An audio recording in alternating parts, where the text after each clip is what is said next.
designated Cave 1. Not until 1961, 6 years later, did the next volume appear, and this did not deal with Qumran text at all, but with material found in the nearby caves of Muraba'at. In 1963, a third volume appeared, which dealt primarily with scroll fragments from Cave 2, Cave 3, and Caves 5 to 10. Of these fragments, the most complete and most important was the Copper Scroll, found in Cave 3. Apart from the Copper Scroll, the lengthiest text amounted to just over 60 lines, and most came to something between 4 and 12 lines, but the fragments also yielded to copies of a text known as the Book of Jubilees. A copy of the same text would later be found at Masada, revealing that the defenders of the fortress used the same calendar as the Qumran community and establishing closer connections between the two sites than de Vaux felt comfortable acknowledging. The fourth volume of Discoveries in the Judean Desert appeared in 1965 under the editorship of James A. Sanders, but Professor Sanders was not a member of de Vaux's team.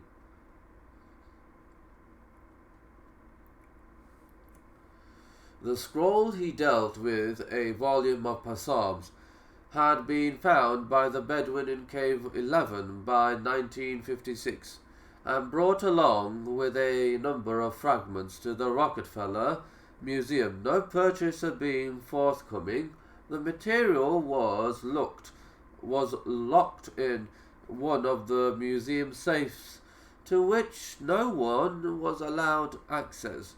Here it remained until 1961, when the Albright Institute was at last enabled to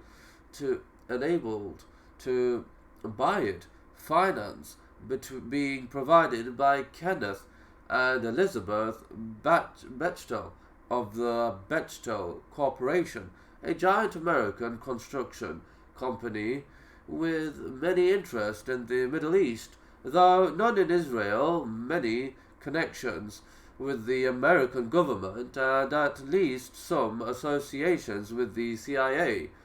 Professor Sanders' volume thus appeared independently of the framework and timetable established by de Vaux's international team. In the meantime, however, the bulk of the most complex and most significant material, the material found in the veritable treasure trove of Cave 4, continued to be withheld from both the public and the academic community. Now and again, small pieces and tantalizing fragments would leak into scholarly journals, but not until 1968 did the first official publication of material from Cave 4, albeit a very small proportion, appear. It did so under the auspices of the one renegade or heretic or de Vaux's team, John Allegro. As delays in realizing the Qumran material persisted and the time between published volumes continued to lengthen, suspicions began to proliferate that something was seriously amiss.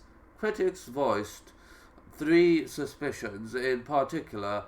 It was suggested that de Vaux's team were finding their material too difficult, too complex. It was also suggested that they might deliberately be proceeding slowly, suppressing or at